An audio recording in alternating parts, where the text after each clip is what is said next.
दोस्तों, shalom, praise the Lord. प्रभु आप सबको आशीष दे और अपने अनुग्रह और अपने प्रेम से भर के रखे। कुछ चंद बातें हैं जो मेरी ज़िंदगी में एक लेसन के तौर पर आई। सबसे खूबसूरत बात आपकी ज़िंदगी में क्या होती है? जब परमेश्वर खुद इंटरेस्ट लेता है आपको सिखाने में और आपको बनाने में। और मैं ये समझता हूँ कि इस ज़मीन पर, इंसानी दुनिया पर, इंसान के लिए ये सबसे खूबसूरत लम्हा, सबसे खूबसूरत पल और ये सबसे ग्रेट मोमेंट्स होते हैं जब खुदा खुद उन पर इंटरेस्ट लेता है, उन पर दिलचस्पी लेता है। मेरी ज़िंदगी के साथ एक मसला रहा, प्रॉब्लम रही हमेशा कि मैं सवाल पूछता था खुदा से कि प्रभु मेरे ही साथ क्यों, मेरे ही साथ हर एक प्रॉब्लम क्यों, मेरे साथ ही हर चीज़ की फाइनेंशियल प्रॉब्लम मेरे साथ ही क्यों, पैसों की तंगी मेरे साथ ही क्यों, मेरे पास घर क्यों नहीं, मेरे पास नॉर्मल जीने के साधन क्यों नहीं। मैं आपसे खजाने नहीं मांग रहा हूँ, मैं दुनिया का सब कुछ लग्जरियस लाइफ नहीं मांग रहा हूँ, मैं कोई बड़ी बड़ी चीज़ें नहीं मांग रहा हूँ, बस सिंपल सी लाइफ की वो चीज़ें मांग रहा हूँ मेरे प्रभु। कम से कम वो बेसिक जो मेरी नीड्स हैं, कम से कम आपके द्वारा वो तो पूरी हो। पर मैं कोई समझौता नहीं करना चाहता हूँ, मैं कोई भी किसी भी तरीके का मैं समझौता करके अपनी लाइफ को आगे को जीना नहीं चाहता हूँ, मैं कोई कंप्रोमाइज़ नहीं करना चाहता हूँ। मैं अक्सर खुदा पर ये सवाल उठाया करता था और मैं सवाल उठाते उठाते कई बार मैं गुस्से से भर जाता था और प्रभु से कहता था कि आप मेरी प्रेयर्स नहीं सुन रहे हैं, आप मुझ पर क्यों रहम नहीं कर रहे हैं, क्यों मुझे आशीषें नहीं दे रहे हैं, क्यों मेरी लाइफ में इतनी सारी कठिनाइयाँ और मुश्किलें आती चली जाती हैं और क्यों मेरी लाइफ ईजी नहीं हो पाती है, सेवा करना इतनी ज़्यादा चैलेंज से भरा हुआ क्यों रहता है। जब आप सवाल उठाते हैं तुरंत खुदा के जवाब नहीं आते हैं, प्रभु तुरंत जवाब नहीं देता है दोस्तों। पर कुछ समय के बाद उसका अपना एक टाइम जब डिसाइड होता है कि मुझे अब ये बात का उत्तर देना है, तभी वो अपने आत्मा के द्वारा, आत्मा में प्रभावशाली रीति से वाकई हमें वो उत्तर देता है, हमें वो आंसर्स देता है। और खुदा का आंसर, मैं एक खरी लैंग्वेज पर मैं ये वर्ड यूज़ कर रहा हूँ कि वाकई खुदा ने जो मुझे समझाया और मुझे सिखाया कि वाकई खुदा ने मुझसे कहा कि मैं तुम्हें वाकई औकात पे रहना सिखाना चाहता हूँ। देखिए, ये वर्ड मैं यूज़ कर रहा हूँ, मैं ये नहीं कह रहा हूँ कि खुदा ने मुझसे ये कहे, लेकिन आप लोगों को समझाने के लिए मैं ये वर्ड्स यूज़ कर रहा हूँ। प्रभु ने मुझसे कहा कि बेटा, मैं तुम्हें औकात पे रहना सिखा रहा हूँ। औकात पे रहने का मतलब है कि वाकई मैं तुम्हें डिसिप्लिन पर रखना सिखा रहा हूँ। मैं ज़िंदगी का असली मकसद जो मेरा तुम्हारे साथ है, वो मतलब मैं तुम्हें सिखा रहा हूँ। अगर मैं ईजिली तुम्हें वो सारी चीज़ें देता चला जाऊंगा जो तुम मांगते हो, जो तुम डिमांड करते हो या जो तुम्हारी ज़रूरत की चीज़ें हैं, अगर सारी चीज़ें तुम्हें ईजिली देता चला जाऊंगा तो तुम वो आकार नहीं ले पाओगे, तुम वो बन नहीं पाओगे जो मैं तुम्हें वास्तव में बनाना चाहता हूँ। सबसे खूबसूरत और सबसे कीमती मैं तुम्हें बनाना चाहता हूँ। और अगर मैंने वो सारी चीज़ें तुम पे लुटा दी तो फिर तुम और तुम्हारा बनना, तुम्हारी ज़िंदगी का बनना ठहर जाएगा और तुम एक मटेरियलिस्टिक दुनिया के साथ भरने शुरू हो जाओगे। वाकई दोस्तों, आप इस बात को समझिए, जब यीशु मसीह ने अपने चेलों को जब सेवा सौंपी थी, अपने डिसाइपल्स को, तो उसने एक बात कही थी, ना झोला, ना लाठी, ना बटुआ, ना रोटी, ना 2 कुर्ते अपने साथ कुछ मत लेना। क्योंकि प्रभु को पता था कि इंसान की नीयत किन चीज़ों से बिगड़ती है, कहाँ से उनकी ज़िंदगी में शैतान एंट्री लेगा, कहाँ से उनकी ज़िंदगी में इन वजहों से शैतान आकर अपना कब्जा करेगा और उनकी जो एक प्योर लाइफ है, जो पवित्र रिश्ता है खुदा के साथ, जो डायरेक्ट परमेश्वर का कम्युनिकेशन उनके साथ होता है, जो हॉली स्पिरिट उनके साथ चलकर कार्य करने वाला होता है, ये तमाम झोला, लाठी, बटुआ, रोटी और कुर्ता, ये इनमें से एक भी चीज़ जो है इंसान की नीयत को बदलने पलटने का बहुत बड़ा कारण बन जाएगा। और यही वजह थी कि यीशु मसीह ने इन तमाम चीज़ों को अपने चेलों के पास, उनसे अपने पास रखने के लिए बिल्कुल सख्त मनाही की थी। और वाकई उनके चेलों ने बहुत ही रिस्पेक्ट के साथ दिल से प्रभु की बात को माना था और यही वजह थी कि उन्होंने पूरी दुनिया को पलट डाला, यानी कि मसीहत को पूरी दुनिया पर स्थापित किया। और आज क्यों इतना सब कुछ, सारी फैसिलिटीज़ होने के बावजूद भी क्यों इतना ज़्यादा चीज़ें गड़बड़ा गई? आज क्यों लोगों के पास वो अधिकार, वो सामर्थ्य और वो पवित्रताएं नहीं है? उसकी वजह क्या है कि जहाँ पे रोटी, बटुआ, लाठी, कुर्ता ये तमाम चीज़ों को लेने के लिए मना किया था। यहाँ इंसान जो है आज इतने लालसाओं से भर गया है कि उससे 1000 गुना बढ़कर चाहिए। वो एक लग्जरियस लाइफ को चाहता है, एक बहुत बेहतर लाइफ को चाहता है। यीशु मसीह की आड़ पर वो बिजनेस कर रहा है, यीशु मसीह के नाम पर वो बिजनेस कर रहा है। धन्य है वे लोग जो वाकई धन का पीछा नहीं करते हैं, क्योंकि वचन क्या कहता है? वचन क्या कहता? बहुत सारे लोगों का विश्वास धन के लालच की वजह से उनका विश्वास रूपी जहाज डूब गया। फिर प्रभु क्या कहता है कि धन कमाने के लिए कभी परिश्रम, धनवान होने के लिए कभी परिश्रम मत करना।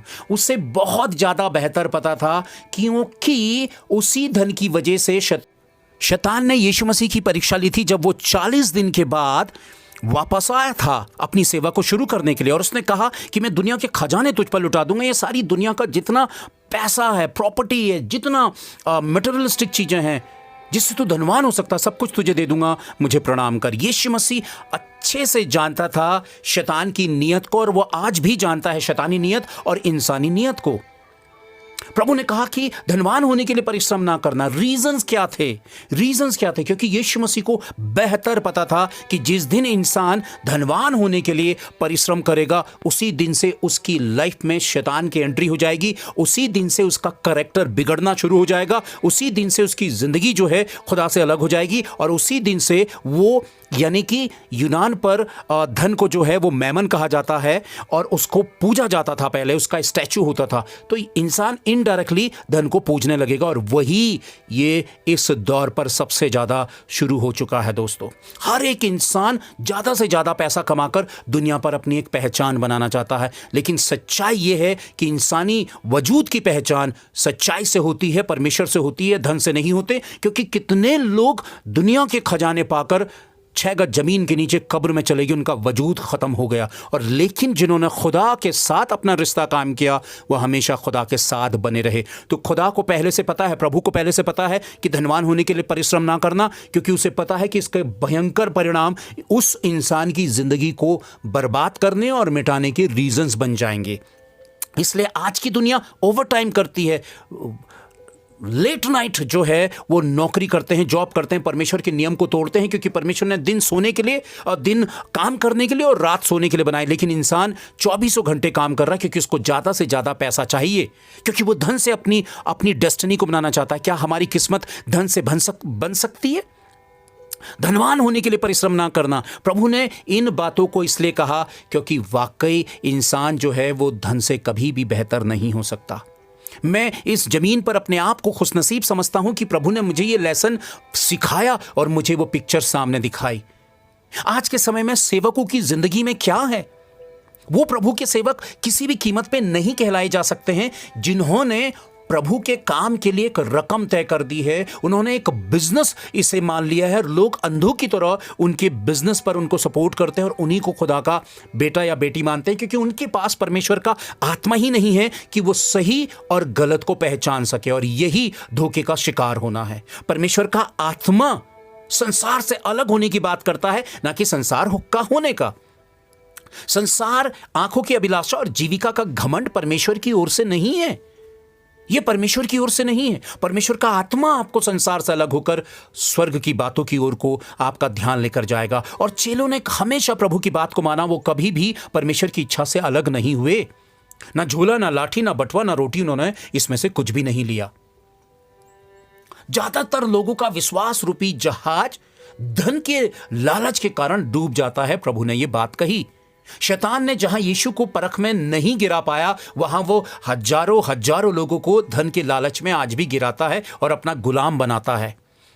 आप धन से कुछ भी नहीं बना सकते हैं। जो कल्पना इंसान करता है वो कल्पना खत्म हो जाएगी। और अंत के समय में प्रभु ने क्या कहा? वो सारे घमंडियों को और सारे धनवानों को वो चुन चुन कर उनसे पलटा लेगा और बदला लेगा। मैं आपको प्रकाशित वाक्य अध्याय 3 और उसका वचन 17 से मैं आप लोगों के सामने वचन रखता हूं, आप सुनिएगा। तू जो कहता है कि मैं धनी हूं और धनवान हो गया हूं और मुझे किसी वस्तु की घटी नहीं, और यह नहीं जानता कि तू अभागा और तुच्छ और कंगाल और अंधा और नंगा है। यानी कि परमेश्वर की दृष्टि में वो कैसा व्यक्ति है? अब आप सोचिए, इसलिए मैं प्रभु का धन्यवाद देता हूं। जब जब आपके पास धन की कमी घटी है, पैसे की कमी घटी है, नौकरी की कमी घटी है, बहुत मुश्किलों से गुजारा कर रहे हैं और प्रभु के सच्चे भक्त हैं, प्रभु की ओर को देखते हैं, तो प्रिय भाइयों बहनों, कभी निराश ना होना, कभी परमेश्वर पर उंगली मत उठाना और कभी ये ना सोचना कि प्रभु हमारे लिए नहीं है, क्योंकि प्रभु हमें धन नहीं दे रहा है। क्योंकि धन से ही पहचान परमेश्वर की नहीं होगी आपके जीवन में। परमेश्वर आपको कुछ योग्य व्यक्ति बना रहा है, सिखा रहा है। इसीलिए उसने कहा कि बुलाए वे तो बहुत हैं पर चुने हुए थोड़े हैं। और जब आप इन कठिनाइयों में वो आकार ले पाएंगे जो परमेश्वर आपको दे रहा है, तो एक दिन आप ही वो व्यक्ति होंगे, आप ही वो शख्स होंगे जो सदा के लिए स्वर्ग के राज्य में परमेश्वर के साथ होंगे। इसलिए धन की वजह से कंप्रोमाइज ना करें, धन की वजह से परमेश्वर से मुंह ना फेरें और धन की वजह से परमेश्वर के साथ समय बिताना बंद ना करें, क्योंकि धन का धोखा बहुत सारे फसाद की जड़ बन जाएगा। इसलिए जो कुछ आपके पास है उस पर प्रभु का धन्यवाद दीजिए, प्रभु को शुक्रिया अदा करिए और उसमें से भी प्रभु के साथ साझा करिए, अपने धन को साझा करिए, चाहे दान के रूप में, चाहे दशमेंश के रूप में, चाहे किसी के भी रूप में। क्योंकि धन के मालिक मत बनिए, मालिक एक ही है परमेश्वर। आप किसी भी चीज के मालिक नहीं है। मैं प्रभु से यही बात कहता हूं कि प्रभु मैं किसी भी चीज का मालिक नहीं हूं, मालिक सिर्फ आप हैं। मैं मालिक बन ही नहीं सकता हूं इस दुनिया में। इसलिए धन के मालिक मत बनिए, बल्कि जो मालिक है उसी को मालिक कहिए। मैं प्रभु का धन्यवाद देता हूं कि वो मुझे कितनी खूबसूरत ट्रेनिंग दे रहा है। मुझे मुश्किलें होती हैं, परेशानियां होती हैं, कठिनाइयां होती हैं, लेकिन उसमें परमेश्वर का एक बहुत बड़ा प्लान है। आखिर क्यों परमेश्वर मुझे वो चीज़ नहीं दे रहा है, मेरे जीवन पर वो आशीष क्यों नहीं दे रहा है? क्योंकि वो इंसानी फितरत तो जानता है कि अगर वो मुझ पर लुटाएगा तो मैं कब अपने करैक्टर से, जो परमेश्वर जो करैक्टर मेरा देना चाहता है, बनाना चाहता है, कब मैं उस करैक्टर से बदलकर कुछ और ही हो जाऊंगा, कुछ और ही हो जाऊंगा। मुर्गे की बांग होने से पहले 3 बार पतरस तू मेरा इनकार करेगा और मैं तो प्रभु तेरे साथ मर जाने के लिए भी तैयार हूं, पतरस ने यह कहा था। लेकिन यीशु मसीह को उसकी नियत, उसका करैक्टर पता था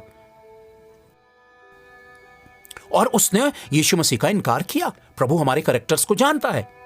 यहूदा इस्करियोती, उसका करैक्टर क्यों बदला?